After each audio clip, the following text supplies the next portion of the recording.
સુરેન્દ્રનગર જિલ્લાના Limbdi railway station ₹9,86,00,000ના ખર્ચે પુનઃવિકસિત કરવામાં આવશે।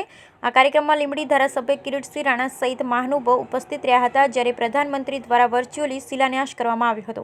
રેલવે સ્ટેશનો આધુનિક રેલવે સ્ટેશનના સ્વરૂપમાં પુનઃવિકાસ ભારતીય રેલવે સ્ટેશને દેશભરના પ્રમુખ સ્ટેશનોને નવા ભારતનું નવું સ્ટેશનમાં રૂપાંતરિત કરવા માટે એક મહત્વાકાંક્ષી યોજના તૈયાર કરી છે।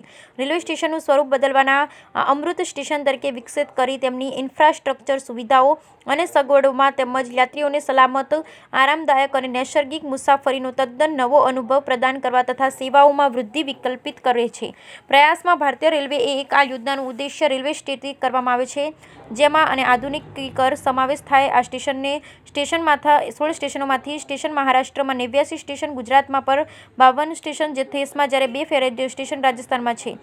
આવેલ 26 ફેબ્રુઆરી 2024ના રોજ માનનીય વડાપ્રધાન નરેન્દ્રભાઈ મોદી પશ્ચિમ રેલવેના 6 ડિવિઝનોમાં આવેલ 66 સ્ટેશનો સહિત ભારતીય રાતના વડપલાના પુનઃવિકાસનું શિલાન્યાસ કરશે। અંદાજિત ગુજરાતમાં કુલ 4886 કરોડના ખર્ચે પુનઃવિકસિત કરવામાં આવી રહેલા આ 66 સ્ટેશનોમાંથી 46 સ્ટેશનો ગુજરાતમાં કરી રહ્યા છે, ત્યારે લીંબડી રેલવે સ્ટેશન અંદાજિત રકમ ₹9,86,00,000ની ખર્ચે પુનઃવિકસિત કરવામાં આવશે, જ્યારે 99 મહારાષ્ટ્રમાં, 9 મધ્યપ્રદેશમાં છે। ગયા વર્ષે ઓગસ્ટમાં માનનીય વડાપ્રધાન ભારતીય રેલવેમાં 508 રેલવે સ્ટેશનના પુનઃવિકાસનો શિલાન્યાસ કર્યો હતો, જેમાં પશ્ચિમી રેલવેના અધિકાર ક્ષેત્ર હેઠળના 23 સ્ટેશનો સમાવિષ્ટ હતા। તેના પુનઃવિકાસનું કામ ઝડપી ગતિએ ચાલી રહ્યું છે। અમૃત ભારત સ્ટેશન યોજનામાં સ્ટેશન બિલ્ડિંગમાં સુધારો, શહેરના બંને છેડા સાથે સ્ટેશનનું એકીકરણ, મલ્ટી મોડલ એકીકરણ, દિવ્યાંગજનો માટેની સુવિધાઓ અને પર્યાવરણને અનુકૂળ ઉકેલોની પરિકલ્પના કરવામાં આવી છે। દરેક સ્ટેશન પર એક વિશાળ રૂફટોપ પ્લાઝા હશે, જેમાં છૂટક વેચાણ માટે સ્થળ, કાફેટેરિયા, મનોરંજનની સુવિધા, free wifi, one station one product જેવી યોજનાઓ દ્વારા સ્થાનિક ઉત્પાદનોમાં કિયોસ્ક વગેરે સહિત તમામ યાત્રા સુવિધાઓ એક જ જગ્યાએ હશે। ટ્રાફિકના સરળ સંચાલન માટે પૂરતા પાર્કિંગની સુવિધા સાથે માસ્ટર પ્લાન તૈયાર કરવામાં આવ્યો છે અને મેટ્રો બસ વગેરે જેવા પરિવહનના અન્ય માધ્યમો સાથે તેનું એકીકરણ સુનિશ્ચિત કરવાનો પ્રયાસો કરવામાં આવે છે।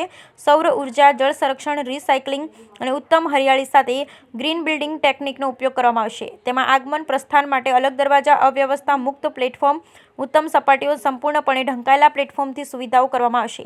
ભારતીય રેલવે સ્ટેશન અભૂતપૂર્વ પરિવર્તન દરેક ભારતીયોને ગર્વ કરાવશે અને જે ઝડપે પરિવર્તન થયું છે તે દરેક પર્યટકોને અજાયબી લાગશે। જ્યારે કાર્યક્રમ દરમિયાન લીંબડી ધારાસભ્ય કિરીટસિંહ રાણા, પૂર્વ ચેરમેન શંકરલાલ દલવાડી, લીંબડી નગરપાલિકા પ્રમુખ રઘુભાઈ પટેલ, લીંબડી શહેર ભાજપ પ્રમુખ મુકેશભાઈ શેઠ, લીંબડી તાલુકા ભાજપ પ્રમુખ દશરથસિંહ રાણા, લીંબડી પ્રાંત અધિકારી, લીંબડી મામલતદાર અને ભાવનગર તેમજ લીંબડી પશ્ચિમ રેલવે ઝોન તમામ અધિકારી, કર્મચારી, રેલવે પોલીસ સ્ટાફ, ભાજપ આગેવાનો, હોદ્દેદારો, કાર્યકરો, નગરપાલિકા તમામ સદસ્ય, સ્કૂલ શિક્ષક, વિદ્યાર્થી ભાઈઓ બહેનો સહિત લોકો મોટી સંખ્યામાં ઉપસ્થિત રહ્યા। Bureau report Vallabhbhai Rathod, Limbdi.